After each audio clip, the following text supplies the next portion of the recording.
All right, we are recording.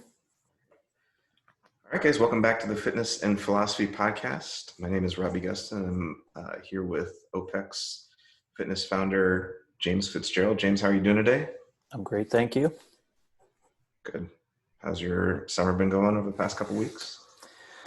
Well, I guess officially, as of this date, summer doesn't start till tomorrow, Robbie. That, that, that, is, So, that is true. There are so different my time spring has been frames. great, Yeah, and I'm looking forward to 2:43 p.m. tomorrow when summer officially kicks off. I'll be jumping around in the sunshine, out in the grass, and then probably jumping into the water. awesome.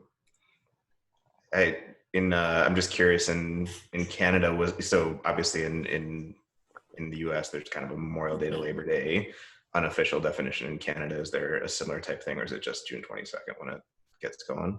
Yeah, it was called. Yeah, it was called May Long. May long. Yeah, and I just remember the only thing I connect to is having some fun parties as a young kid during that period of time, because where I was born in northern, or raised in northern Labrador, it was still there's only two seasons there. It's like harsh winter or really hot summer with long days and flies, Yeah. um, and so that was May was still a weird time. It could be like, oh my gosh, t-shirt weather, or it could be snowstorm. So that's what the May Long we used to party because we knew it was that edge of getting to summertime. It's cool. Big fires keep all the flies away. Yeah, yeah, Massive fires. yeah. That is. It's nice to have the nice weather, but yeah, keeping the bugs away definitely can be a trick. Yeah, massive fires and alcohol, not a good mix. Yeah, or a great mix. Depending. I'm just kidding. Depending on how you look at it. Yeah, exactly. I mean, it Yeah, certainly opened your eyes to how beautiful fire was, but yeah, throwing, paint cans inside massive fires, it's not that intelligent. yeah. Probably not the best idea. Hmm. Well, are you feeling good about our topic today? Truth. Yes, sir. Well, not really, but yes, I am. I'll be honest. I'll be Yeah, truthful with you. be truthful. I'm not. I still have a lot of questions, so I'm hoping, I'm hoping you're going to be able to navigate this conversation, not only for me but for our audience, for the understanding of the importance of that word, not only as it applies in fitness. I think, just to be honest, when I first thought about it, it's probably a topic that if people are listening in, they probably want to think about it outside of the fitness world and ask Yeah, those questions a lot. I think especially for today, and for most of us who are listening in as adults, understand the current landscape, it'd be a really good time for us to spend a few minutes here and there asking these questions. So yeah. Truth is always important, but especially now. yeah. So, okay. So I think what I'm going to try to do is just like we did last time and previous times, give a general intro to things, but then try not to get too deep into philosophical weeds with the different theories of truth, but have kind of like we did with knowledge, operate with like justified true belief, just something that we can Yes. get a handle on, because as you might imagine in philosophy, there are debates and theories and, we can kind of get bogged down, but I think I can give people kind of a good sense of the basic lay of the land. Yeah, no, I think it's worth repeating that we're going to consistently do that, and I Yeah. think that's just important for listeners and for you and I to keep saying over and over, and not get bored with that idea. Yeah. It's just important for us to lay it out in that pathway in order for a base support. And then if there's, that's the good thing about if we determine a base support and we feel as we meander through how it affects fitness and it doesn't work, then gives us an opportunity to change it. Yeah. If people are ever like, hey, I'd like to have more of the philosophy bit, yeah, we can Mm-hmm. definitely do that. So we'll see. Yep. So I think in talking about truth, falsehood, and fitness, I thought it would be worthwhile to just start off asking the question, why does truth matter? And then we'll get into like, what is truth, or what are some theories of truth? So um, there are a few reasons why truth might matter. So they can be grouped into I guess, two categories. There's extrinsic reasons. You would pursue truth for something else, for some other reason or purpose. That could be political, existential, scientific. And then there's intrinsic reasons. Is truth is it the type of thing like happiness, where it's just almost a category error to say, well, what do you pursue happiness for, right? Like that is the full stop. You're not pursuing happiness for anything else. You pursue happiness for itself. So on the intrinsic side, on a scientific or investigating the world aspect, if your model of weather patterns or building a car or baking a cake is on point, it will lead to better explanations and predictions. You'll be able to bake a better cake. You'll be able to model the weather better. You'll be able to build a car better, or, construct, fusion reactors and things like that. So that's an extrinsic reason for truth. But then there are, deeper other reasons besides sort of scientific or practical reasons, like, we all know the quote, "The truth will set you free," which is almost an existential quote about kind of the meaning of life and how we pursue things. Or in a time of deceit, telling the truth is a revolutionary act, kind of a political notion. So those are some extrinsic reasons for pursuing truth, or why truth matters. Yeah, I think of the existential portion really hit a chord with me for possibly an understanding.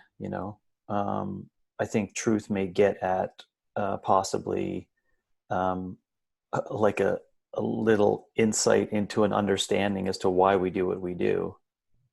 There's so many things in living that's a mystery, and I think that's probably why it could seem valuable, of that search for truth or looking for truth, because it may not give answers, but it certainly pushes us closer towards this understanding. Right. And truth is, as you said, would be the answer to that. Maybe it is actually, it's not possible in that way to get there, but I think that's how it feels for me, Robbie. I keep trying to go after what that truth is, i.e. your commentary. Believe me if I'm wrong, correct me if I'm wrong, in an intrinsic case of the truth will set you free, in an example of that. Is that correct? That's an intrinsic way of understanding it. That could be, yeah, that could be. It depends on what you, I guess it depends on what we mean by free. I guess initially I was using that more in the extrinsic sense, just in the sense that you would pursue truth for freedom rather than truth in and of itself. But Got it. The two could be related. I mean, even saying that you would pursue truth intrinsically could lead to specific consequences that come as a result of that. It's just with the, I guess, extrinsic view of things, your truth is a means to some other end, if that makes sense. Okay. Yeah, it does. Thank you. But I just wanted to make mention of that before we move on. I believe to accessibility, that I think that's what gives me a reaction, is the positivity and the wonderment inside of it, and the process of it. And it seems very worthy, in my mind anyways, to go after it, because it gives us a little bit of a closer understanding to why we're doing what we're doing.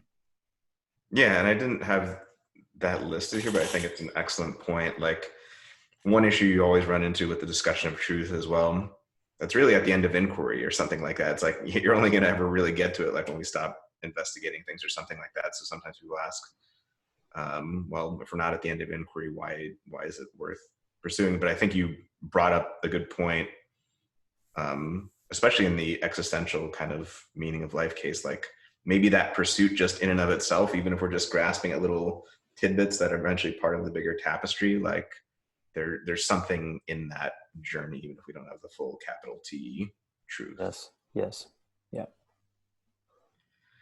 So that's a little bit on why truth matters. How do we access truth? Now, here I'm just going to pose some questions. There could be whole, discussions and courses on each of these, but just to give people a intuitive sense of, like, when you hear these things, which ones do you think lead to truth? And I guess it depends on the person, but science, economics, political science, is truth only revealed by experiments? Can truth be revealed by things that are not experiments? personal experience. How does personal experience differ from experiments? Religion, morality, mystics, shamans, psychics, astrology. And what's the area in which we're talking, right? I think most people would agree, and philosophers have generally agreed, that morality is not determined by conducting experiments, but figuring out how to build a fusion reactor is. So just doing some kind of thoughts around like what sort of things allow us access to what different types of truth, and what things don't have any access to truth. They're just kind of playing or dancing around. So yeah, didn't know if you had any thoughts there. I just don't.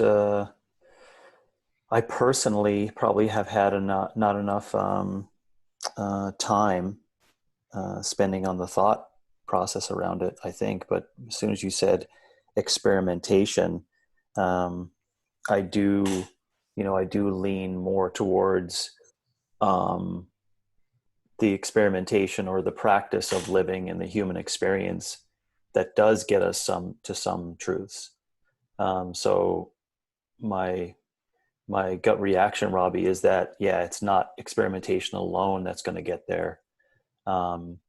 Because even it is arguable on the morality question. Maybe in philosophy it is arguable for that, but it's argued maybe in different other ways as well that you can get to some consequences of morality through the human experience and what we have done as humans for a long period of time, which is in fact experimentation in some way, shape, or form, or the experience. So that's what I think about for accessibility. And within there, you also did make note of a number of different, what I thought about a timeline of my life, and something we should also take into consideration. I think it's the person who's asking the question has to be taken into consideration for what their base support is and how they come up with truth. So I was thinking, like, as a 13-year-old, going to church on Sunday with my family in Labrador, after those sessions and hymns and the conversation that went on, you could just imagine as a 13-year-old young boy growing up, I have a different version of that, and so at that point in time, you can say, well, what did that 13-year-old boy have as accessibility to what is truth, and it just putting yourself into that mental exercise allows you to recognize that there's so many things around environment and upbringing and experience and all these things in books, that lead to accessibility. Just wanted to make the point that to tie back in that I really still don't think I've had enough experiences to have enough access to enough different possibilities of the truth. That's my own personal opinion, right? And it doesn't mean that just because I think that way, it's possible for a lot of other people, but I am proposing that as a possibility. Yeah, absolutely. And I think, the point about access, when I mentioned access, I was talking about particular areas of endeavor, but you're absolutely right. What about location? What about age? What about, time and history? I mean, all these things present different entry points for access that, can absolutely determine the extent to which one has the ability to glean the truth in the first place. Yeah, and I'm not sure if I hijacked that idea to move us in another direction, and that's not what the point was. But where do you think that time and history has a part to play in that? Knowing that we did believe that even 80 years ago that there were some things that were true that are not, and we still had access to the same base support. So I'm not sure what you think about that. How much do you think time plays a role in that, like time in existence and time of for us as humans? Yeah, I mean, it's a good question. I mean, there's a lot of deep discussion about that in philosophy of science, but just two, I guess, base level ideas that relate to that. The pragmatist definition of truth, which we'll talk about a little bit, is that truth is just what remains at the end of inquiry. So, to your question of how does time play a role, as time goes on, we get closer and closer. another way of viewing it in philosophy of science, people will say, well, Einstein came along and came up with a different theory of gravity that, overturned Newton's, which is true, but there's a lot that was subsumed or connected to. Like it wasn't like, oh, that other stuff was just, a lot of hogwash and the new theory. It transcended it. Yeah. And it was definitely related to it. Now, there are some like Thomas Kuhn and others, and this might be actually a topic for conversation at some point on a different episode, but who argue that with scientific breaks, there really is this radical, like the concepts are just different. The concepts, like there really is this mass does not mean the same thing in Newtonian physics that it means in Einsteinian physics, for example. So there are different theories out there, but I think a general view is something like, as time goes on, you get better and better at approximating the truth. And I think some notion of scientific progress, at least typically, although not always, involves some idea that while the previous theories may not have been full on 100% capital T truth, there's some element of either subsumption or connection to previous theories. It's not like that was just, all a bunch of BS and we just tossed it out. Like you can still launch a rocket with Newtonian physics. Do you know what I mean? Yes. Like, yeah. So you can still do a tremendous number of things. It's just that at the margins, like the perihelion of Mercury and other things like that, it starts to break down. So yeah.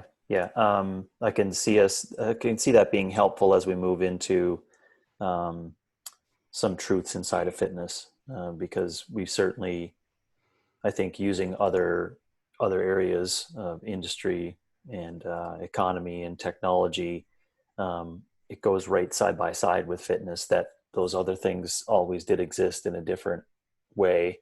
They weren't completely different concepts. We just transcended them to be used currently to today. But it is closer to, which I do want to get to, it's closer to the truths. But the issue, I think, which has to come in there is the options available to determine what the truths are. That right. diminishes how close you are to them. Do you know what I'm saying? Right. Yeah. I mean, going back to the notion of time and what you were just saying about like your access to it, when we talk about like Galileo and being able to time a falling object, do you know what I mean? Like that's a famous one. Like we can do it great today because we have, these digital clocks, but and we'll talk about this a little bit later, hopefully with like devices we have access to for, body composition or performance, but like, how do you time something falling from, a tower if you just have like a sundial? You know what I mean? Yeah. So, yeah. Crazy. It just made me smile thinking about the purity inside of the scientific process back then, just staying up nights after nights thinking about those kind of things. Fascinating. Yeah. And just like, for the pure sake of it, you know what I mean? Like it wasn't leading to, money, wealth, or esteem or something like that, or exactly just wanting to find out the truth. Exactly. So much beauty inside that. Yeah. So that's a little bit about why does truth matter, and then how do we access truth? And then I just wanted to give some brief ideas about how philosophers think of truth. So I think the two main ones I'm going to focus on, because we just mentioned the pragmatist one already, are the correspondence theory and the coherence theory. And I'll try to make these relatively understandable. So the correspondence theory of truth is probably the most famous one. And it basically says something is true, in particular, a proposition or a sentence is true just insofar as it corresponds to the world. So let's take a couple of simple examples. I say dogs have fur. That sentence is true just in case there is a thing, dogs, and they have the attribute of having fur. And if people are listening and they want some way to think about this, like, this isn't perfect, but think about having a sentence written down on paper and being able to point in the world to something corresponding to that word. Now, if I say unicorns have fur, well, I can point to the fur on a bunch of different animals, but it's going to be pretty hard to find Depending anything upon if you more. ask my daughter or not. So it's an adult we're talking about here Right, for that right. question. Yeah. Um, so, if I say right now, if I index it to, South Bend, Indiana at 11:22 a.m., it's sunny outside. I can point to the world. That's Hmm. true. So that's the correspondence theory of truth. Any thoughts or questions there? Well, as you were saying it, I was thinking, how could we provide some examples for fitness? Humans sweat when they move. Yeah, humans sweat when they move. That would be a good example. Humans grunt when they lift heavy weights. Right. Um, I mean, another one would My be legs hurt when I ride uphill. right, sort of some personal truths, experiential truths. I mean, I guess uh, you know, deeper ones that you could point to. Now, this isn't going to be like a direct pointing to a static object, but the actual experience or activity. But something like humans cannot sustain glycolytic activity past a certain time Mm, frame. yeah. Like now, you can't like point in the instant to that thing, but it's not just instances. It's experiences taken as a whole and woven together. Um, that seems to be a basic biological fact. We can't sustain intense activity. And that's just a contingent fact. The Yeah. world could have been such a way that we could, Yeah. but we can't. Yeah. Yeah. So Great. Great. the coherence theory basically, so we were just talking about the correspondence theory. The coherence theory is a bit different. It basically says something is true just insofar as it coheres with a whole web or system of beliefs. So sometimes it will just entirely leave the notion of whether there is this outside world to which things correspond aside, because there are all sorts of metaphysical issues with how that works and how there's a relation between a proposition and the world. But the idea is that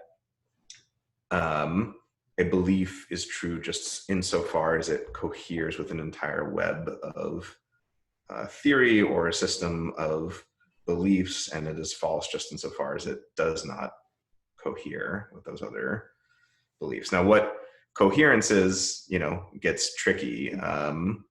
Quine and others have argued that towards the center of the web of belief, there are things that we take as crucial, like um, something cannot both be and not be something at the same time. Like that would take a lot of experience to overturn. And at the Hmm. fringes of experience, there are things like, new discoveries that we're just not sure of yet. So, there are problems with the coherence theory, and just like Yeah. there are problems or questions with the correspondence theory. But I think the thing I wanted to highlight for people, just to, you know, get a sense of why we're even talking about truth and how this relates to fitness, is that in both theories, whatever you are talking about, there is some check on what you believe. And this is a really important point, is that the reason why knowledge is defined as justified true belief is because belief by itself is not sufficient for the truth. And one of the most important aspects of truth is that it very often conflicts with or corrects what we believe to be true or want to be true. It's a constant thing revising what we believe. So again, whether it's coherence or correspondence, there's some thing we're running up against that we can't just say, well, I'm going to believe it harder.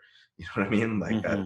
So that's kind of the idea there. Does that make Yeah. sense? Yeah. No, I love the finishing point on that for belief, which I think we're definitely going to get into, and some of the challenges coaches as well as people participating in fitness have to deal with today on that.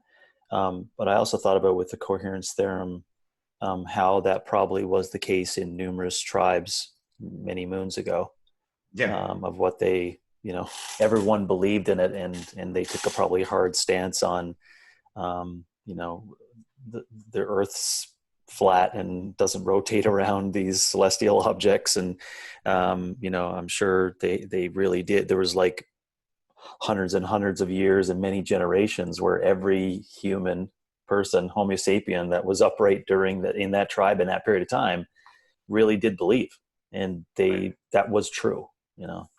Those beliefs were true, and there was nothing outside of that periphery that could give in that. But to your point, I guess then that makes me think, Robbie, um, it just makes me think that it's inherently, it's tough to wrap our hands around that, because they don't see outside of their picture of what could be.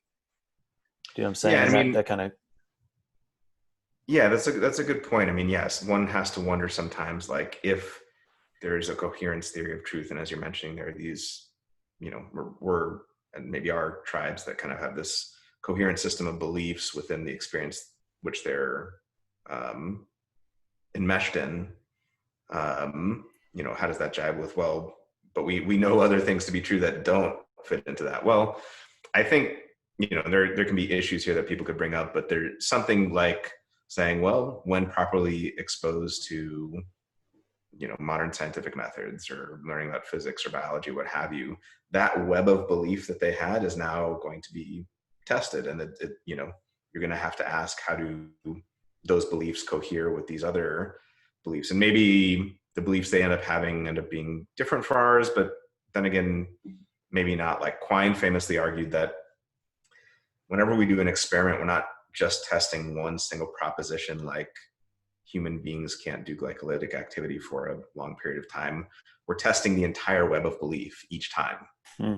Each time, because whatever we find out from the experiment, it's going to shift all those different components in the web of belief. So I think in that tribe example, once you have more access to different experiences and things like that, that is going to test your web of belief.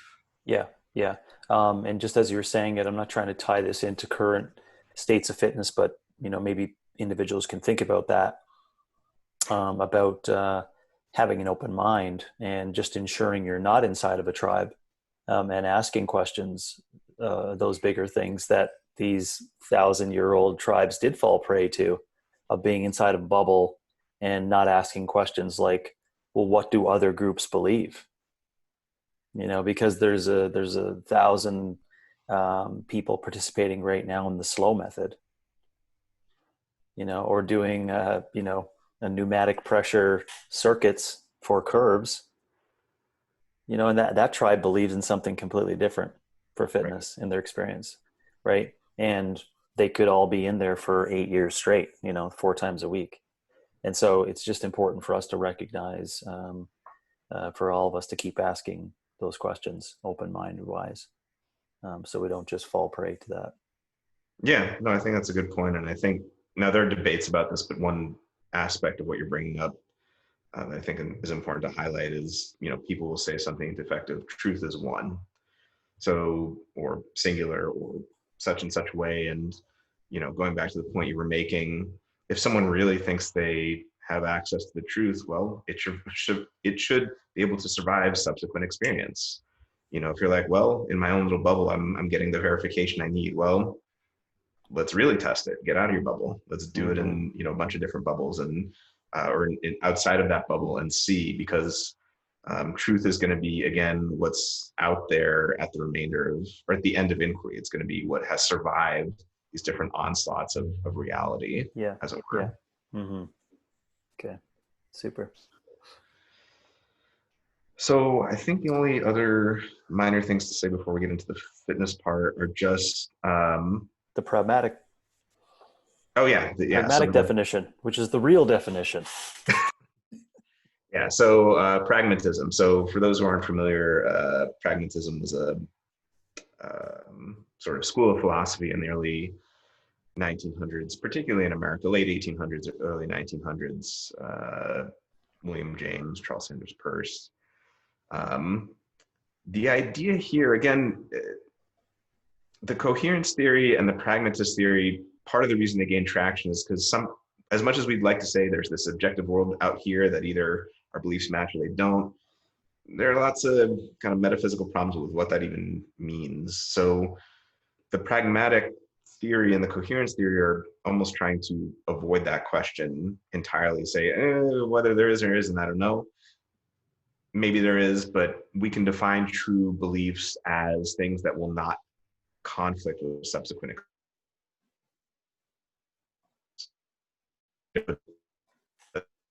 says true beliefs will remain settled at the end of prolonged inquiry. So the idea is that whenever humans have reached the end of inquiry, that what will remain is truth. Yeah. Yeah. I don't know. Why do you think that sits so well for me? I think it is a pretty straightforward answer. I mean, it's just I'm not kind of trying to set you up there for trouble. I think, I mean, I think at least one part of it sits well with what, you've said and expressed otherwise. It's that, and it's kind of what we were just saying. It's that truth is what survives the onslaught, the constant, um, experience, and it has to essentially be put through the ringer in order Mm-hmm. to come out as true. Yeah. What do you think is possibly going to improve that, Robbie, for the future with the? I mean, there's so much available options of those specific bubbles and specific information, and it's really tough for, especially the fitness consumer, to get a grasp on basic concepts of the truth in fitness. Like we went through this period, I would argue, the 60s and 70s, were through some of that scientific method and some of this inquiry and practice and experience, and people, at least humanists or naturalists, looking at how Homo sapiens operate in the natural world. They're like, when they do this work, this is what you're capable of, and this is what it ends up doing.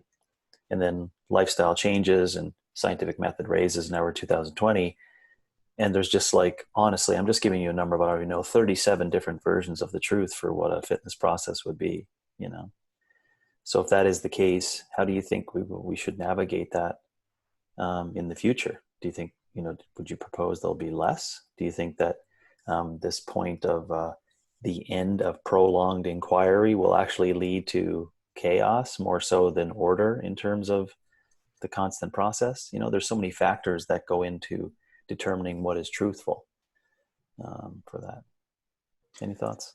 Yeah, I mean, a few that come to mind. I think one hedge against that, or one way to, you're asking what in the future could help correct this, more experience, more access. We had talked at one point about, you know, teaching people in school from, 5 to 18 or whatever it's going to be, just getting them access to all these different aspects of fitness. And I think part of the problem now is that most consumers don't have much access to different forms of fitness. They are locked in one bubble. So that affects what they think of as true, because they, again, going back to that bubble notion, I think that's an issue. I think one thing I might just wonder about is whether there are 37 different versions of the truth right now with fitness.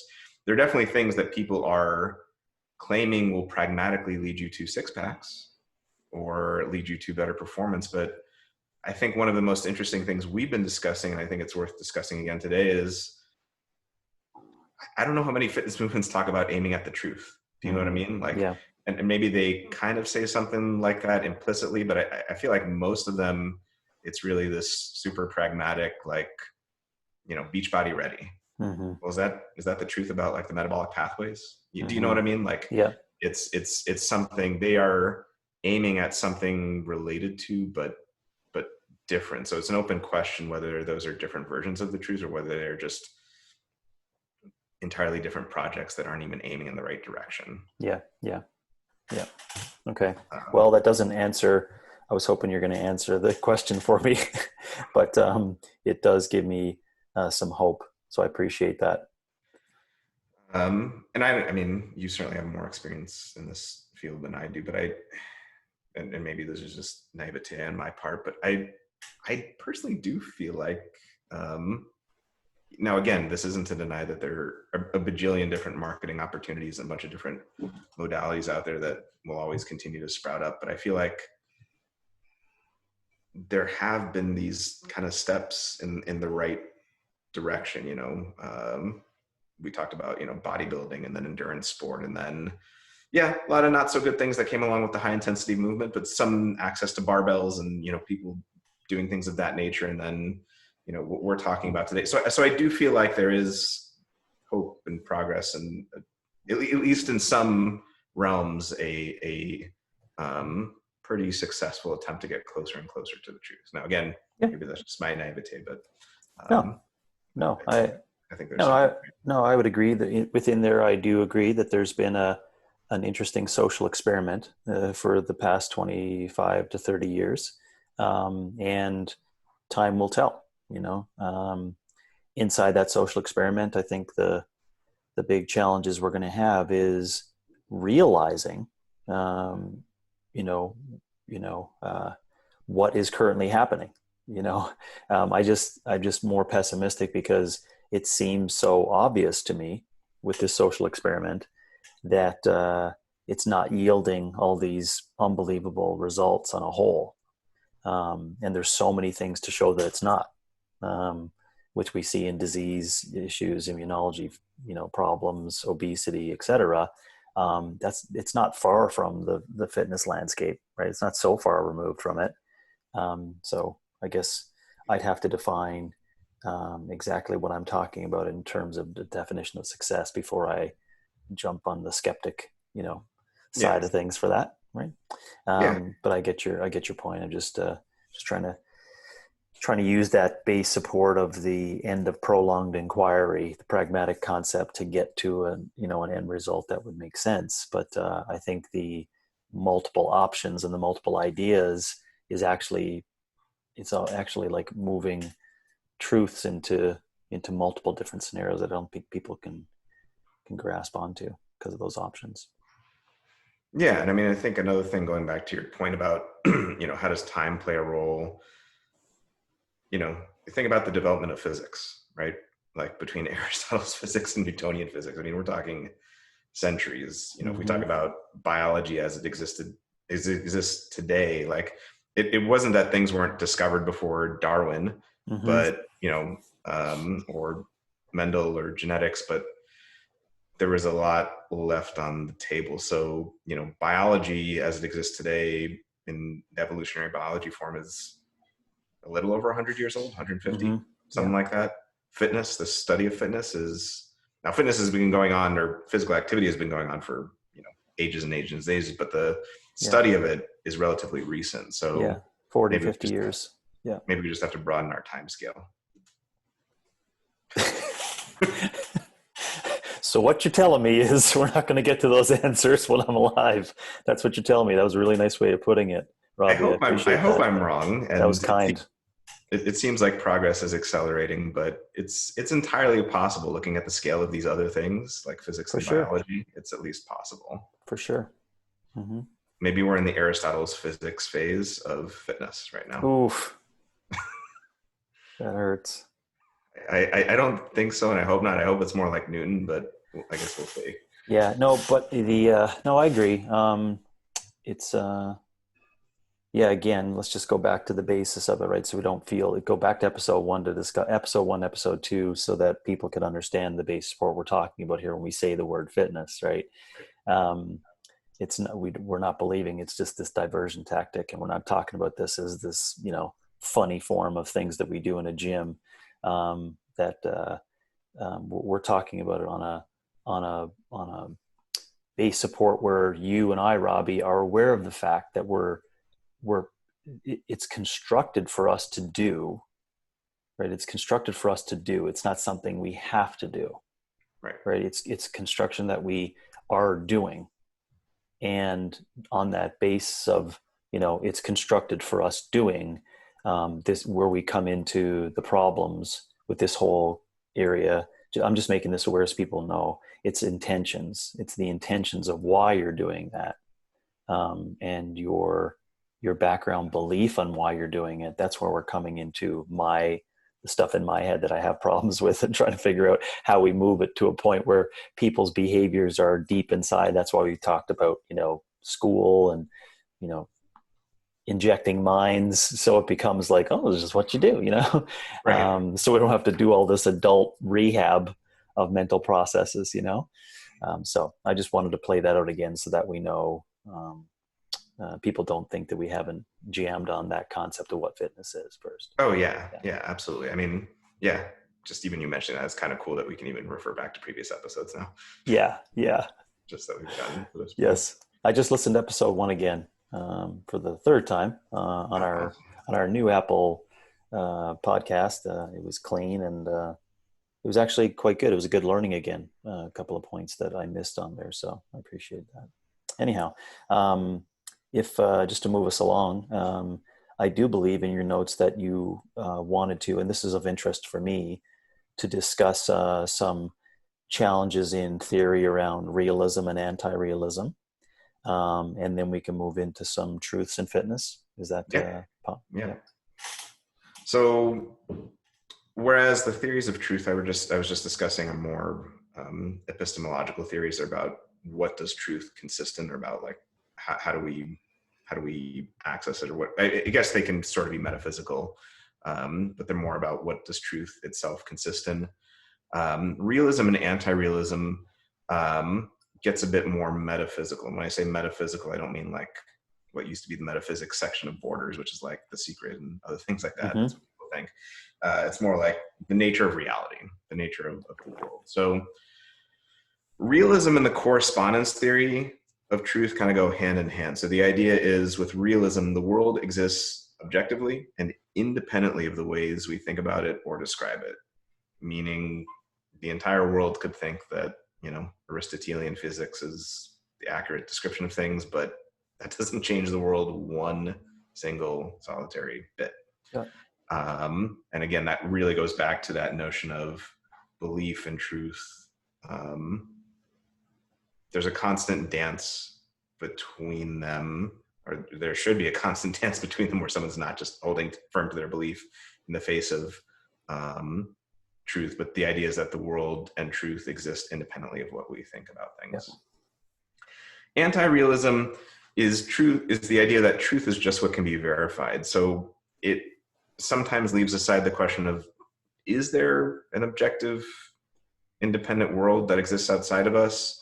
And more gets to this notion of, can we verify it? So to give you an example, just a silly one that may help people understand this, Santa Claus may exist 100 million light years away from us, orbiting some planet, maybe. But just in our lifetime, or in the history of the universe, we just, that's outside of our scope of travel. So we'll never be able to verify it. Does Santa Claus exist? Well, on the realist theory, yes. On the anti-realist theory, no. I'm glad you gave 2 options for our PG-13 individuals there. They still won't be able to make sense of your last couple of sentences. Yes, but Santa Claus exists for those who are listening and worried, just in case. So yeah, that's kind of the idea. But again, I just wanted to highlight this just to go back to this notion that, I think for our purposes, whenever we're discussing truth, it is very much so a check against what we believe. It is a check against what we want to believe. Humans are very prone to, self-deception and believing what we want to believe. And truth is a constant check against that. It's not, the only thing or the most important thing. And sometimes belief can transcend truth in different ways.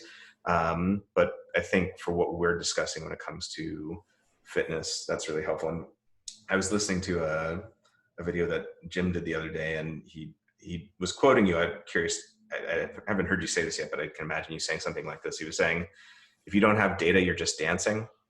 He was talking about like consultations and things like that. So I think it's kind of the same idea. Like, you can still have a conversation, but like, if you don't have truth, if you don't have something to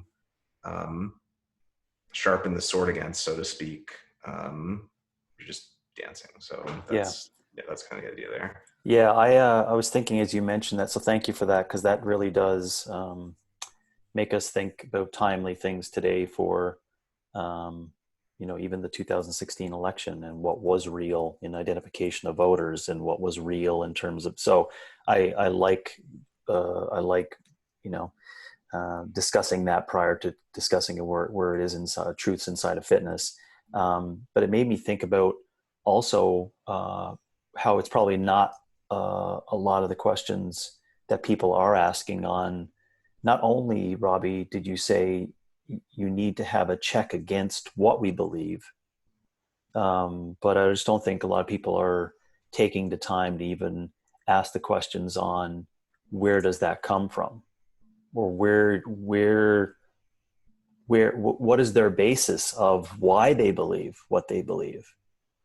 You know what I'm saying? So yeah, because I think that, especially in fitness, I'll be in the fitness world, there'll be a lot of people who will, as you say, you know, push up against these things as a check against what they believe. But I think their base support is incorrect. Their whole base support of why they believe that, right? They may have never contemplated things. They may have never debated specific topics. They may have never been outside an environment of a challenging cognitive discussion. They may have never had experiences in their lifetime where someone has said, what you believe is not true. Ever, Robbie. So, as an example, just because it's Juneteenth and Proclamation of Emancipation dates are January 1st, 1863, excuse me, is a very important day in our history, or I should say the history, and what happened in Galveston in 65. There's a number of people today that I was just reading on reports over the past couple of days that were never taught this in schools in America. Mm-hmm. That, to me, that is sad. I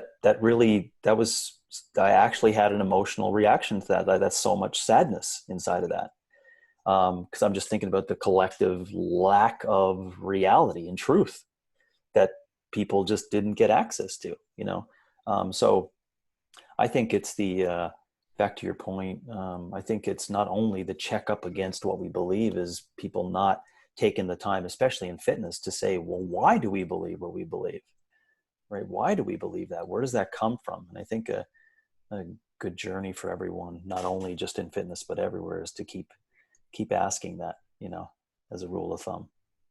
Yeah, I agree. And I think culturally, for better or worse, there, at least I'd say, especially in America, there's this very deep sense that, like, if you say you believe something, well, wherever that comes from, that by itself is sufficient for, like, well, that just is what it is, and we're not going to question it, we're not going to say anything about it. And I'm not negating that in some instances that may be right, or that every single belief that you have needs to have some sort of, tie back to experience or science or something like that. But yeah, when you're talking about fitness or public policy or science or something like that, and someone says, I believe X, well, why do you believe X? And it's okay if there are these other reasons, but you better make that clear if you're proposing public policy or science based on such and such belief. So, like, where does that belief come from, I think is crucial.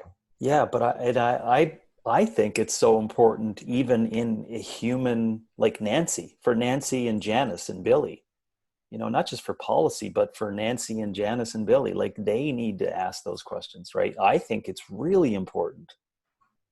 I think it's, I'm not going to weigh it against what it could mean for public policy, but it's really important. Everyone's individual responsibility is to ask those questions, right? Like, where does that come from?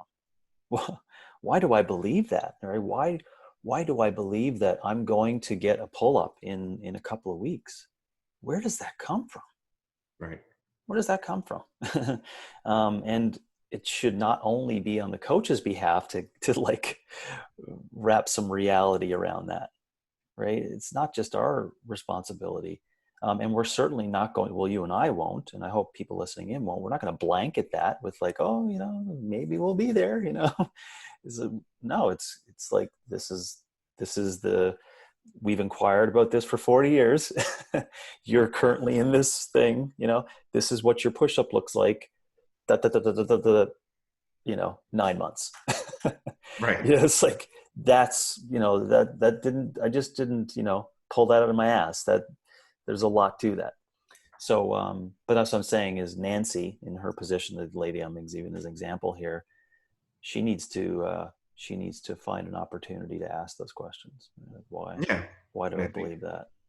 I think it, when there's this tidal wave of wanting to believe something different, either Yes. imposed on by culture. I mean, for all of us, all of us have had the experience where we want to believe something, and it's overwhelming, and it will, push back against truth, but then truth comes back, and we nope. want we want to believe that the highest order of position in a government is honest and trustworthy, right? Yes. We want to believe that. Yes, we want to believe that. Despite, yeah. We. So I think we've given a pretty good idea of basic ideas around truth. Let's talk a little bit about truth and fitness. So I'm going to just list out a couple questions that we can discuss, James, and then I'm just curious if there was anyone that really struck you more than others. So I guess the three main ones I was thinking of: one, what truths are there in fitness? We started to discuss that last time with what do we know. A second question is, should we pursue truth in fitness? Is this the type of endeavor where we should be pursuing truth? And then three was kind of I found this question interesting just from some of the stuff we've discussed in the past about like devices and access, like, the air bike giving us better insight to truth, or the in-body as opposed to calipers or KPIs or things like that. So I don't know if there was one of those that interested you more than others, or... All of them. I love the conversation, especially when you say the word aim, because as you know, Robbie, we talk about that in terms of aligning goals for people, and I guess we could say in different language that the aim is is kind of the end result of the journey that we're on. We talk about this ground-based support where people are. We talk about the aim or the goal as to what we're going to, and we have this conversation on the resources that we can help them with and the recipe that takes to build that towards the aim, right? So when I think about that, I feel a deep, resounding yes around going after that aim of truth in fitness, simply because of my beliefs in the power of the journey, the power of consistency, and the power of the opportunity for reflection as you do that practice towards that aim. So inside of fitness, the aim of it being a possibilities of truth. I really like that idea.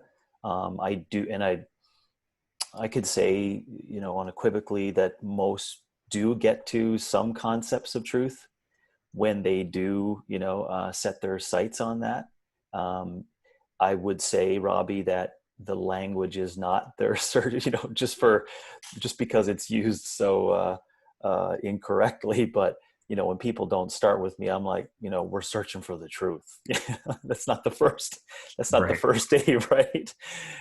You could just imagine the whoa. Yeah, Like I'm just here to take a thing off my belt buckle. Right. But deep in my seat on the other side, I really do believe that. Right. I really do believe that they will get to some, what I call, and you've probably heard me say, these aha moments, right? Those aha moments is an indication of this self-reflection, of now this self-evident belief of how they're adjusting to this process of fitness. That in itself, and the continual practice of that, gets them to the point where I'm quickening it up here. 3 years later, we sit down again, and I'm about to say something about a particular aspect of fitness, and they answer it for me before it gets out of my mouth, right? That's a journey of truth, right? So they have come to an understanding of what exactly is true in their own individual journey for fitness. So I love that concept. And of course, the attaching technological needs to it. I really appreciate that, Robbie, because it's so cool that we're alive at this point in time, in 2020, to have a Dutch test and a DEXA scan. And, just jamming with a colleague of mine earlier this morning on free testosterone and sex hormone binding globulin serum scores and sodium potassium ratios, et cetera, et cetera. Like that was actually a lifetime truth of what's happening in his system, you know? And so it's unbelievable that we can piggyback on these current technological things we have available that are really pushing us positively towards what is true in fitness. And I would say what generally does come up on that, and I'm gonna speak about it again, Robbie, because I personally need to work this out for myself, is that I still do see so much of this practice and more technology that's allowing us to get better insights. But why is it still so confusing? It's still so confusing when I'm taking the lens of someone out there who's just participating and starting in fitness. It's still really confusing. So the previous thing we talked about on reality, that's what I think, that's what I think is the issue still at play here. Maybe it's only in my mind. So maybe you can help me a little bit with it to repeat exactly what you said maybe 10 minutes ago. But I still think that we're going to bump up against what these truths are because of, where the data gets in whose hands and who's allowed to be the person who says what the definition is of the truth after all this, inquiry with this new technology and this practice in fitness. Because, there's a lot of people participating, still really thinking that a minute of exercise is going to get them all these unbelievable end goals because there's data to show it. Right. So when you say confusion with like the devices or like confusion in terms of which things would be useful, do you mean something like, and I can definitely see this. Do you mean something like, well, if my heart rate monitor goes up at Orange Theory, or if my heart rate monitor goes up in a workout, that means I had a good workout, and if it didn't, it means I have a bad workout. Something like that. Yeah, and much easier reflection, but we don't know what to do with it because there's like 17 answers to what that heart rate measurement means. Do you know what I'm saying? Although it's new and it's technology and it's, it's a great insight. That's my issue. And I probably need some rehab on it too, because I'm stuck in the world of seeing all this information gathering from humans and seeing how I can see it leading, especially in today's day and age, towards a much easier way to promote medicines dropped off at the door from a drone to fix ailments and to fix health. Right. And so that's probably what I need to heal myself over. Yeah, no, that makes sense. I mean, I think this is where there's like that interplay between data and context. And this is where philosophy can be really helpful because, I mean, we just have reams and reams and reams of big data coming out. Well, this is your metric and that's that. And this is the other thing. But what is meaningful? What are the questions we're trying to answer? Like Brandon and I have had this discussion before. Like there isn't a fitness tracker out there that I know of that has any way to measure what I'm doing in a back squat. You know what I mean? I mean, there are collars and, the tens. I mean, there are all these different things, but they're getting at, they're the map. They're part of the map and not the territory. Like they don't, maybe they're getting at some little piece of it, but they're missing a lot of it. And then there's, aside from just the heart rate one, there are things now like, well, how intensely are you going in your workout? Things like, different trackers out there. Well, but why do I need to be going intensely in my workout, right? Mm-hmm. Like, well, we've or measured what is intense. Right, exactly. You measured intensity and you've done it precisely, but yeah, then there are questions like, well, did you measure intensity precisely? You measured this thing that's maybe related to intensity, but it's not intensity. And then why do I even need to go intense in my workout? Mm-hmm. So yeah. Yeah. Is it that the individual human continuum is just so broad and the individuality makes it confusing in this? Is that possibly it too? I'm just thinking about the back squat one too. And, it should be at this point in time with all of our technology, which is my point. At this point in time, with all this technology, someone should be able to do it. And I'm agreeing with you, by the way, but someone should be able to do it. And we're like, that's what you just did. Do you know what I mean? But it's not. It's Yeah. not. And the available stuff for it is, so what was it? It was a challenging contraction, multiple joints moving together in this really challenging contraction. What is truth inside that? There was pressure. There was a big amount of hydrostatic pressure, as measured from blood pressure. There was a lot of electricity going on, like a lot of contractions head to toe. There was this like EMG, EKG, ECG, measurement taken, et cetera, et cetera. But as we know, what was the reasoning to do the 2-rep, thing? Was it a Zerker back squat, overhead squat, front squat, sandbag 2 RM? And, who are we talking about? Was it their first time doing it? Is it their 6,000th time doing it? Are they 65? Are they 16? You know what I'm saying? Right. Like there's so many human pieces that just mumble that. And is that possibly why we can't get at that? I think that's part of it. I think that's part of it. I think another source of confusion, going back to what we've discussed before, or the reason why this gets confusing is that there are all these different competing notions of what counts as a good workout. So, and the ones that need not necessarily be true, but the ones that just gain dominance, like, endurance for a long time. So then everyone with the heart rate monitor, and then now high intensity. So whoop, you know what I mean? Like that becomes the metric of success.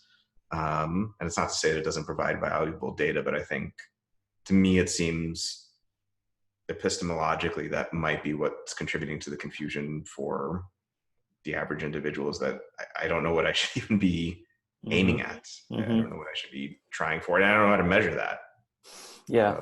Yeah. And I think it's due to intentions. Again, I think it leads this sea of mediocre crap because there's no real need to challenge yourself physically or to reach some relative level of maximal potential. I just don't. That's why there will be probably lots of confusion, not only in my head but for the periphery, the people outside of our bubble who are trying to participate in that. Meaning, again, I'll just do the mental exercise, and I really do need to come up with a better analogy to this so people can think about it. Like Chalmers' zombie experiment, even as crazy as you may think of it, it still does make you think really hard around this whole conscious experience, right? As to how you navigate it. Or Ned Block's concepts as well. But let's just say that we all knew it was well accepted. It was well accepted that in 2040, like 20 years from this summer, there's a really serious, experiment that's going to happen, or something that's going to happen to us globally, in which we all will have to be at our current maximum physical potential. Like we're going to have to be, right? So take all things aside of what we have available for artificial technology, artificial intelligence, et cetera, and how we defend oneself and et cetera. But we're for whatever reason, there's something that's going to happen where we're going to have to be really physically resilient, the best that we can be physically resilient, right? And my point being is that I bet your bottom dollar policy, acceptance, like how we live our lives, how we socially operate, it would be largely wrapped around trying to become as physically resilient as possible, because it's meaningful. There's meaning to it, because we do know, and we all know it to be true, because whatever it happened, some book told us or someone said it, that we need to be at our best, like our best possible every day-to-day physical capability. Do you know what I mean? And that's going to make an entire society wake up and every day, not be forced to, but we're doing it because it's just what we do. We're participating because we need to challenge ourselves physically, because we need to be at our best collectively, right? Now, we seemingly think, and I would say a large portion of the population seemingly thinks that cognitively we need to be there. right? Definitely a huge, larger movement over the past 20 years of cognitively needing to being there, smarter, downloaded with more information, more mentally acute, you got to be there, right? And it's well accepted that we could set up 12 years of study and then 6 more years of study. Why? So because this brain is like going to be so big for you, your maximal brain potential. Why? Because you got to pay taxes. and and you got to have a conversation at Starbucks. Sorry, all that work for that. And so this is, I keep thinking about that being a big issue inside of my perspective on getting to these truths in fitness, because the deepest intention will always be seemingly like a dance. Yeah, I mean, yeah, it's interesting the college and grad school analogy. Like, I mean, 100 years ago, like that just wasn't part of what you did, and now it's Mm-hmm. almost going back to the analogy of like making fitness like breakfast. I mean, it's not that everyone goes to college or everyone goes to grad school, but as a society, there is this extremely strong value placed on developing one's mind and becoming more educated and things like that, in a way in which there is not a similar, or at least I don't see a similar thing for fitness or increasing one's Oh, physical capacity. no, it's moving further and further away, right? For good reason, right? Like, just, I mean, it's not hard to look around. Labor, and putting railways across this country is not that important. Right. Defending oneself now, when you've got Boston Dynamics doing robots that will participate in warfare in 10 years, how strong do our soldiers need to be? How tough, when they can just, operate drones or have a select few that get on the front lines and do that work. You know what I'm saying? Right. So the physicality and the physical movement, I think, just to add to this in terms of searching for truth, I really, really think that we just need to keep, you and I and everyone needs to keep coming up against this, that we need to recognize that it's well-intentioned for our practice of it. But but working out is hard, Robbie. It's challenging activity, and consistency is hard. And maybe you're 3 generations deep where consistency of physical practice is not a well-accepted notion. Right. You know what I mean? And maybe there's 7 billion other people that are 3 generations deep on that. That's going to be a tough thing to get towards. What are some truths in fitness that you and I know? Like, you asked me to talk about that, so let's repeat those again.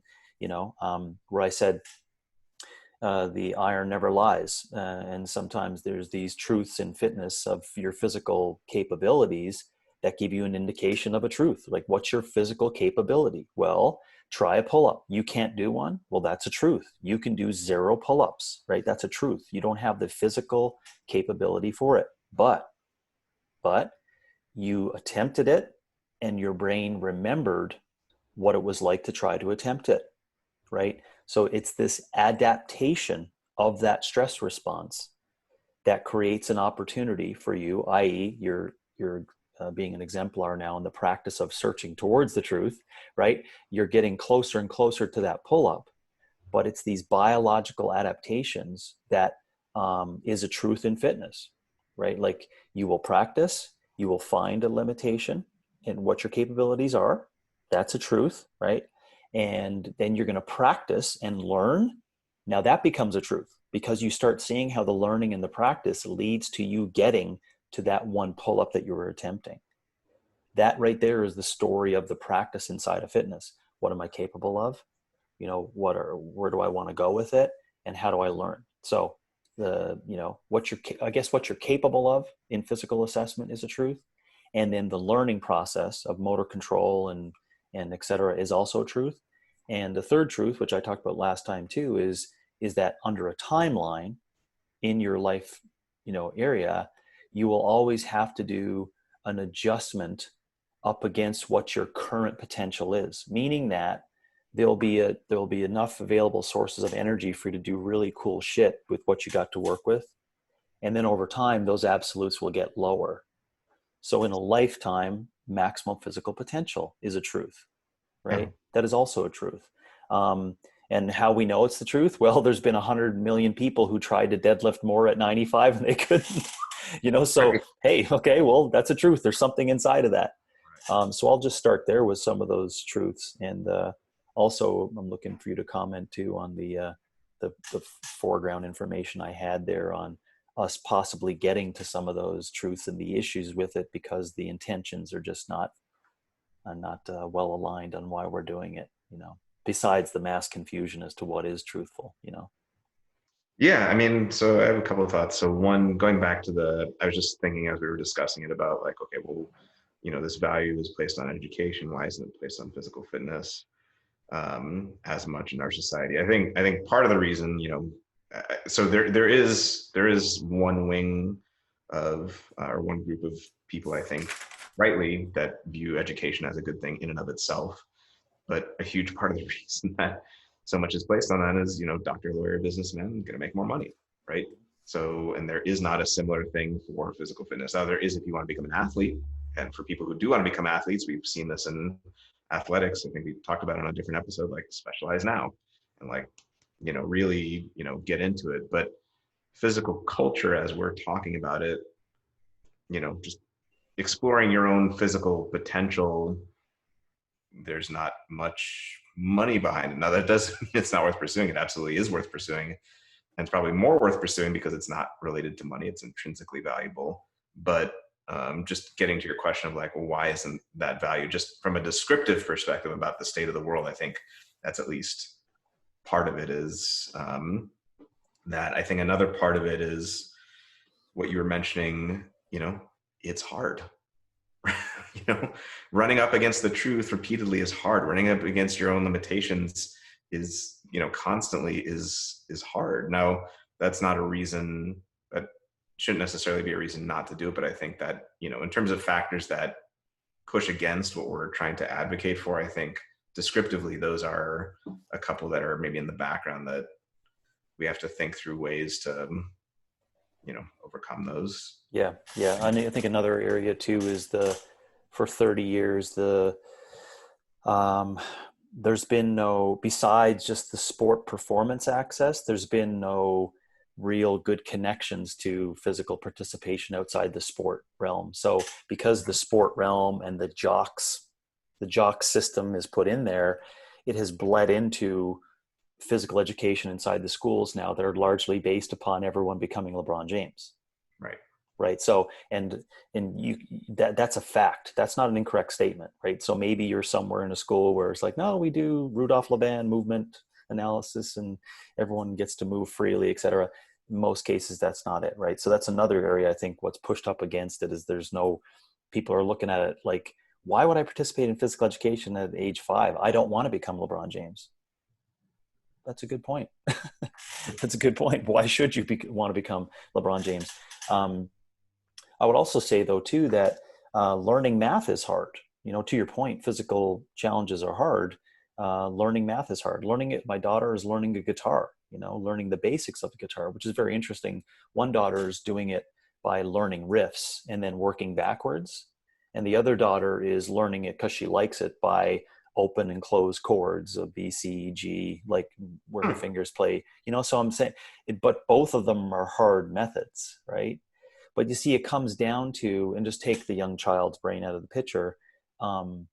It's got to come down to intentions, and this either, a crazy, unreal experiment where we make everyone believe that in 2040 we all need to be as physically fit as possible for the second coming of something. Right. You know what I'm saying? Where we start to appreciate that. Otherwise, it'll take us a really long time for this inquiry around, thousands and thousands of young kids that like increase their physical participation for good intentions for the next 20 years. And then we track those children, right, over time.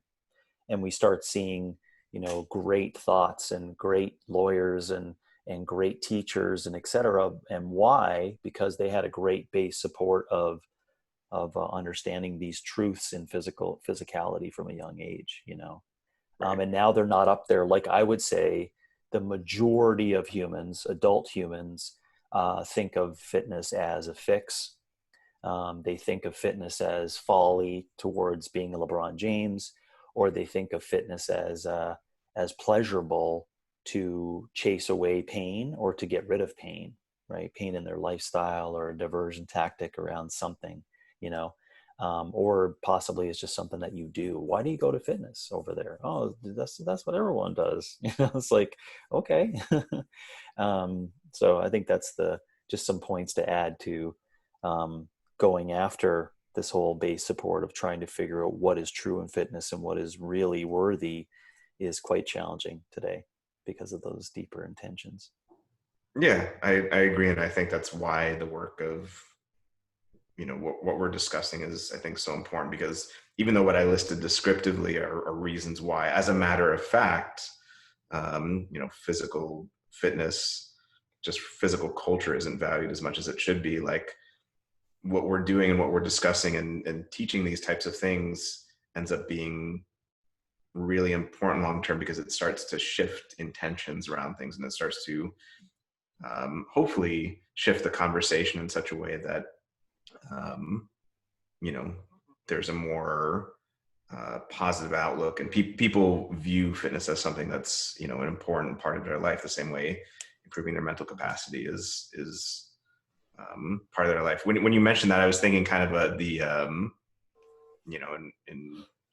Plato and Aristotle's time, there was the philosophers and the sophists. So the sophists were kind of like, hey, we're going to use argumentation and all this stuff to make more money, or to do kind of tricky arguments. And I think a lot about that when I think about fitness, like going back to what we were discussing earlier of are these other fitness trends aiming at truth? I don't know. I think they are using. No, they're not. I'll say it. Yeah, I mean, no, they're not. Yeah. They are using different methods to make a buck, and the intention is not truth. But I think that's all the more reason, just like in philosophy versus sophistry, it's important for philosophy to keep on keeping on and argue for truth and virtue and justice and things like that.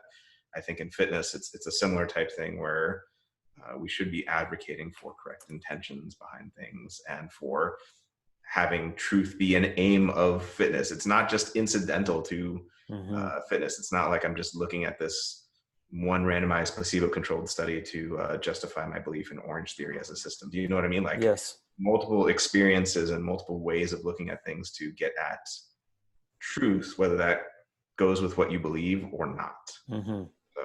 Yeah, I do think I think we're actually, with your point, it's more sad news, because I think that we're developing a whole younger generation now of still making them believe that this is how fitness exists and why it exists. There's a whole new generation. When you said the point of, these new systems and trends that are saying this is what we're going after in fitness, they're really not going after truth. They're going after this short-term pleasurable experience, because that's just, they don't want you to miss out, right? They want you to feel like you have to be a part of it because you can't miss out on this.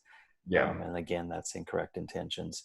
And just so we still do partner up with discussing, what are the truths in fitness. And although I gave some, really generalized concepts of the truth, we still don't have, I think, and correct me if I'm wrong, if we should or should not bring that in, Robbie, to the question, but, people still connect being upright and a lack of definition for health as the truth in fitness.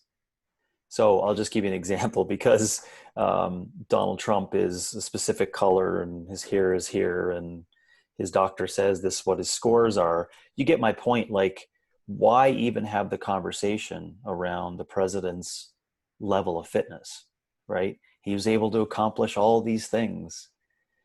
just take it as a, and I know it's the worst example because everyone just gets visceral reactions for multiple different reasons on not only me bringing it up or the person's name himself. But do you see what I'm saying? Like there's no real um, exemplars or people around us who have a voice, nor have a really, beautiful, powerful story to share that we can all attach to. All the folks that have went through physical expression for a lifetime and are mentally acute, and are doing really good at 85, right, are not leading the country. You know what I'm saying? Like, so how do we connect to like these possibilities and these investigations as to what the truth? I think another thing we need to add to it, I don't know if your thoughts are on that, if I'm off on adding it into trying to discover truths in fitness, is that we don't have a good definition of what maximal health is, maximal health expression. That what we've discussed of like, going at 65%. And I'm just going to say, give Trump as an example, right? With current technology, medicine, coloring here, whatever, you could be at 65% and do quite well for a long period of time, 80 years. You know what I'm saying? And I just think that we're bumping up against that as well. And then as an example, no one's talking to, like, for example, LeBron James, although it sounds crazy, in 15 to 20 years, we're not going to be interviewing him about his health and fitness. He's not going to be talking about it because no one wants to hear it, and no one wants to actually hear the truths inside what he's dealing with now, 20 years later, of metabolic issues and mechanical problems, etc. Right? So, and that is a truth, right? You die from accumulation of toxins, wear and tear, or genetic issues. Those the three, those are truths.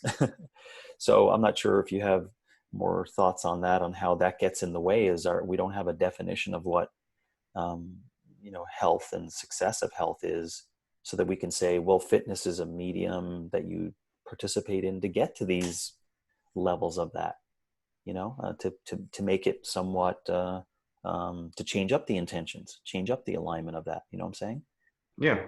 I mean, I agree with you. I mean, I think we actually do have it. Well, we do have a definition of health, but it's not actually health. I mean, it's, Mm. Not sick, not dead, right? Yeah.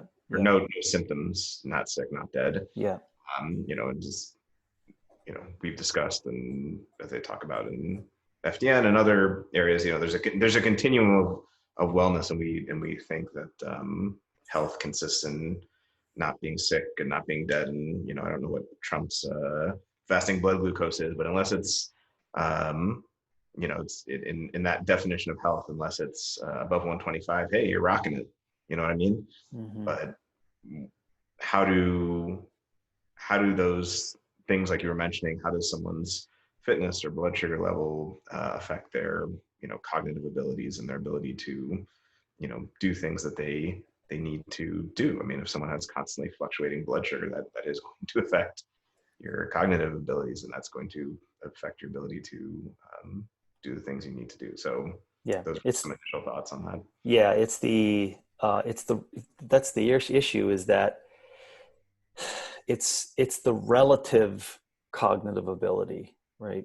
So it's to that individual person. And my whole point being that I think that there in some other universe, depending upon your beliefs, there's probably a second, third, fourth iteration of a Donald Trump life, and there's a better version. Is what I'm saying. Like, and I'm just giving you an example.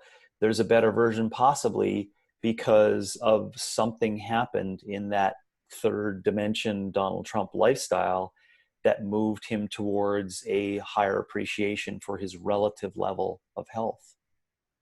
You know what I'm saying? So again, back to my point, maybe what we see is he's operating at the 65 out of 100. Maybe in another area, he's at 89.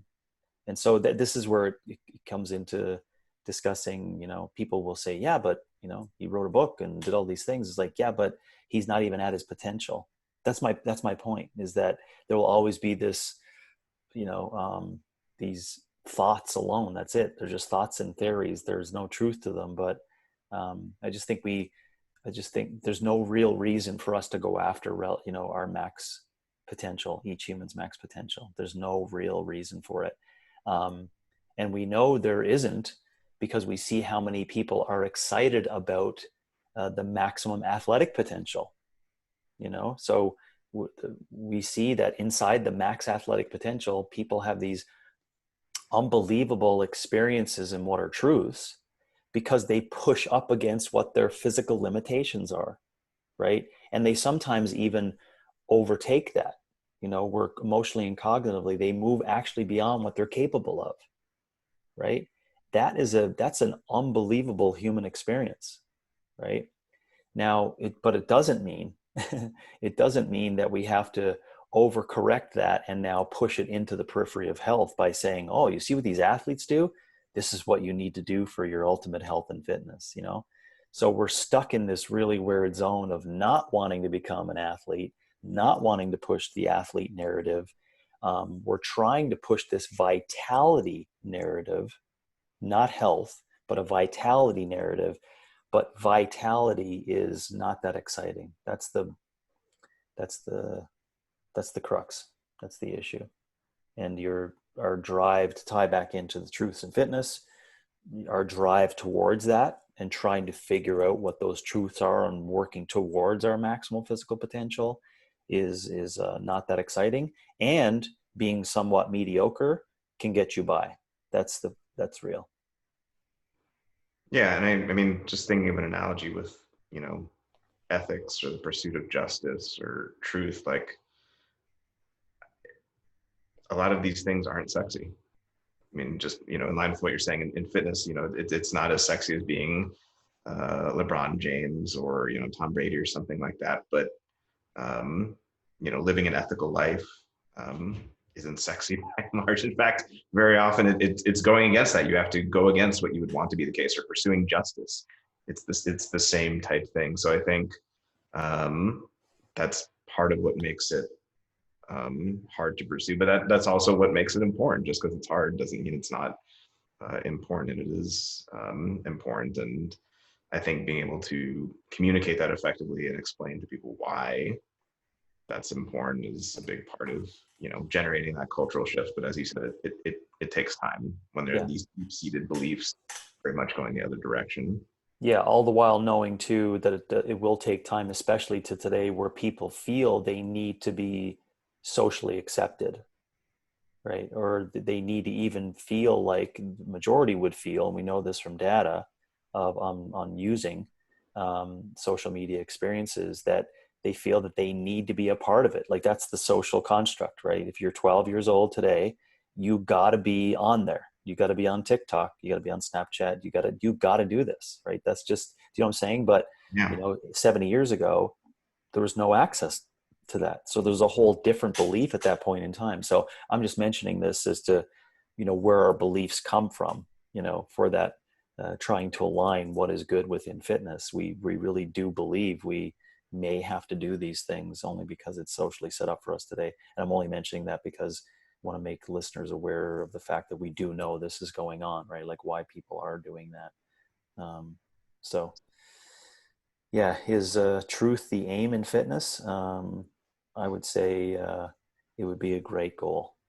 It would be a great goal to go after a discovery of what you're made of, and to keep moving up against what physical fitness shows you are made of, which are truths, which allows you to appreciate how close you want to keep moving up against what you're capable of.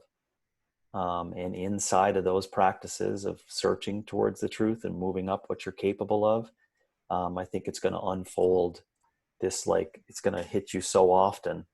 It's going to give you lots of feedback to give you some at least rounding idea of what the truth is in fitness for you specifically. So that's what I think about that for the aim in fitness. Yeah, no, I agree. I think the descriptive question, of like, do most fitness endeavors aim at truth? I think we both agree no. but should we? Yes. And I think this, goes back to, I guess, the connection between fitness and philosophy. I really, maybe some people would think I'm too harsh because saying someone's a sophist is kind of a, it's not a great thing to say, but I do think, honestly, there is a very close parallel between what fitness should ideally be and what we've been talking about, and philosophy and the aim of truth and justice and, living a good life, and just stuff that aims, what's sexy and what markets well and what makes money. And um, yeah, so I do think there is that dichotomy in the fitness world. And I just, through our discussion today, it's kind of striking me that unless there's a major change in human nature, it's always going to be a battle. Just like living an ethical life is always going to be hard. Do you know what I mean? As long as humans always have these desires, as long as we're basically constitutionally the same, people are going to pursue what they want to believe and what's sexy over what is true. But that's why it's so important to have these beacons of truth, to have these, instances or exemplars Mm-hmm. of something that, you can see as intrinsically worthy. Yeah, yeah. That's why I guess I'm so connected to just loving the purest aspect of movement at its most purest form um, for reproduction and survival, and building homes and watching shows on Amazon Prime like Alone, and seeing these people just have only nature to deal with, and seeing like the people that have had the most physical experiences in their life have led them to be more intellectually superior in ecology and being out there in the environment, on decision making and patience, and being able to go 3 days to make a shelter to survive for 50 days, where other people don't have the fitness to make a shelter even without food for 3 days. You know what I'm saying? Like, that's why I dig so deep in loving that purest aspect of it. And I'm going to continue to speak about it, because then people can realize that there's a lot of beauty inside of those physical challenges that can still be connected today to reaching some levels of truth for fitness. I would like to take a couple of minutes, although we are at 90 minutes or just over that. I think it's important, even if we talk for briefly about falsehoods. Yeah. We have included some pieces of it, but it doesn't, we're not trying to do that to finish the conversation on some of those, but just talking about them existing. Do you want to start with that, Robbie, of them existing inside of fitness, and then what we do about the falsehoods? Yeah. So, I mean, questions here are like, what sorts of things are false in fitness and how do we come to know them? I mean, one thing I was thinking of when we were discussing what truths are there in fitness, that kind of came to mind, I'd be interested to hear your thoughts here, is, metabolic pathways. It didn't have to be the case that, humans have these three main metabolic pathways, but we do. And that is a truth. Mm-hmm. And, it would seem to me that if someone were to say, nod, nod, wink, wink, that high intensity interval training or glycolytic activity is the cure to the chronic disease epidemic,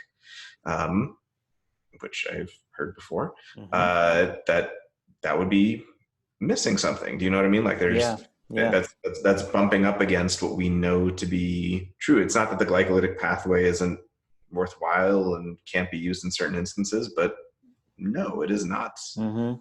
the main or only way to cure chronic disease or to even just make someone healthy long term. So that's a falsehood I think of. I don't know if you have any thoughts one way or the No, other. not to just beat that one over and over again as an example, but I think that what you had mentioned, I think people should try to extract the principle of that. Like, how did we get to that statement? And the way to think about it, which, people could align then, their intentions and pause and reflect, is to say, just because it exists doesn't mean that it's worthwhile in terms of that search, right? So just because it exists doesn't mean anything. I.e., another example, just so we're not just taking, sides here. Um, just because the marathon exists doesn't mean running creates a healthy heart. it's the same idea. And that's ironically what Greg Glassman pushed up against for great intentions, Yeah. years back, right? Um, just because touch and go snatches exist doesn't mean that every fitness person needs to participate in it. Oh yeah. Let's get a little more uncomfortable. Just because snatching exists doesn't mean people need to participate in it, to do it, right? And then you get even more uncomfortable. Just because snatching exists doesn't mean that it's going to create more athleticism in a person by the practice of it, right? So you just take that principle and just remember that it becomes very individualized inside that. And that's the way you figure out, I think, falsehoods, is to say, will it apply to a broad audience? Will it apply to an audience that doesn't have the experience of said, area?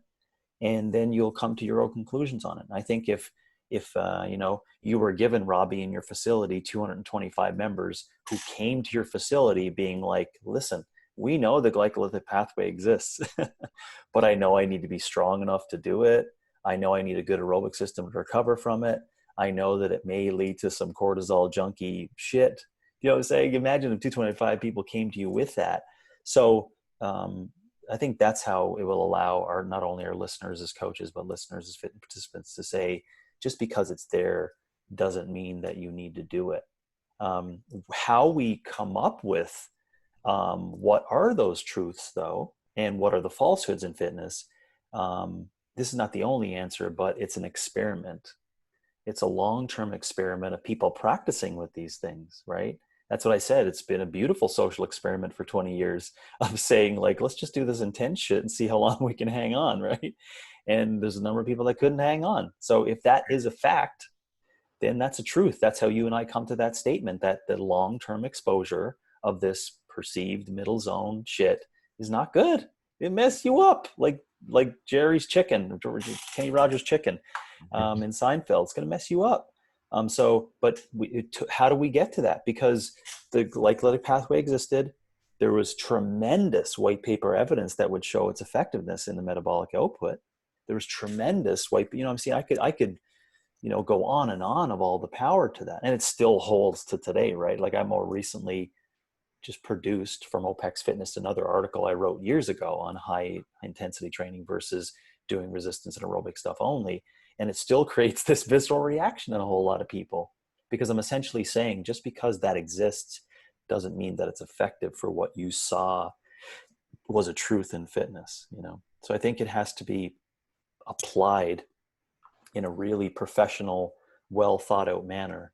And if you don't know how to get there, this is the unfortunate thing with it. Experience will get you there over time, where you'll just practice it and practice and go, geez, you know what? I'm not stronger anymore. I wonder what's going on there, Right. And you'll see that's what's happening. Yeah, no, I agree. I mean, just to take a pot shot at something, I mean, at what I participate in, I mean, we hit and aerobic, but most of my stuff started in kind of the bodybuilding type stuff back in bias, chest and tris, and now I do powerlifting, but no one needs to bench for health and wellness, like ever. You know what I mean? Like if you want to, cool. And it's what's sexy, and it's what I guess in the strength world among bros has been like the metric of, are you where you should be physically, but why? Do you know what I mean? Like no one needs to do that so yeah, I think I agree. I think we should take pot shots all around, because in many different areas of fitness there are some falsehoods around. Just because it exists doesn't mean you need to do it. And going back to what we were saying originally about like truths and these different metabolic pathways, just knowing something around like how are these best developed? Why do we have these? What are the time domains over which these operate? And how do these lead us to be the best versions of ourselves? Like we could ask, is someone who just develops their aerobic system as close to their maximum physical potential as someone who develops their aerobic system plus, their resistance capacity, or vice versa? There are questions inside there about like what leads to that max physical capacity, and you can arrive at what the falsehoods are by trying to get at what the truths are in that process. Yes, and the scientific method has definitely done a good job in exercise of trying to discover what those exactable things happen, right, when people try those.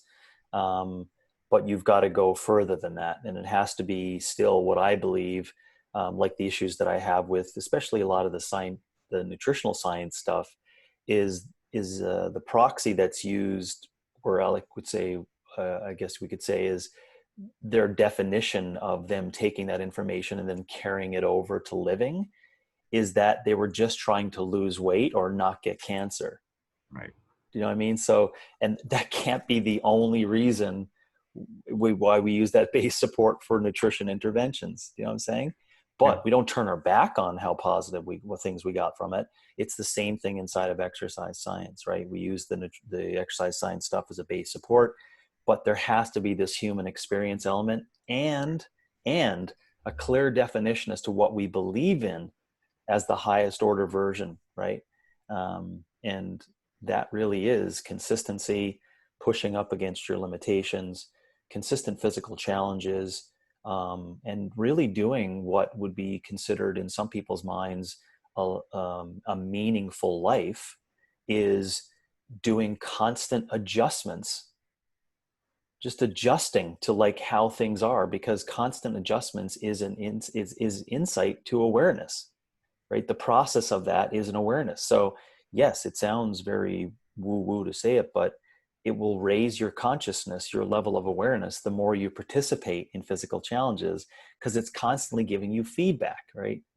An adjustment to that process. And that's the beautiful aspect of trying to reach that relative potential, and why we're trying to inspire people to reach towards that. And up against what we're saying here, you need to know there's a number of falsehoods there that seemingly look like they're going after the truths, but they're not. They're not going after that. I call it like a real world reason to do fitness. Right. Yeah, a real world reason to do fitness. Wow, real world reason to do fitness. Yeah, that was That's a tough one. injected.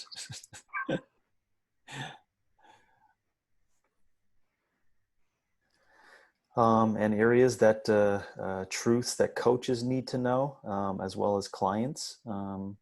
I think we talked about a little bit inside of the falsehood and truths in fitness, but I think that we may leave that for another Yeah. time if it's more in depth or more particular that we need to hammer on. Yeah. I think that maybe the falsifiability question we could maybe talk about at a different time. But yeah, I think overall it was a pretty in-depth good discussion. Yeah, and a recap, talked about why it matters. You took us through a great concepts in terms of intrinsically and extrinsically looking at it, how to access it, or how people have tried to access this concept of truth. You gave us different definitions, correspondence, coherence, and pragmatism. We talked about realism and anti-realism in some of the philosophical debates based upon those.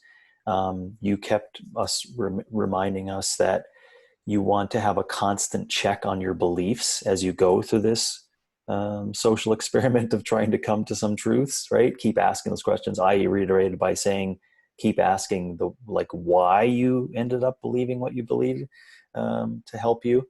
Then we looked at, asking a hard question, which is a good one I'd ask people to continually do, which is, should truth be the aim inside of fitness?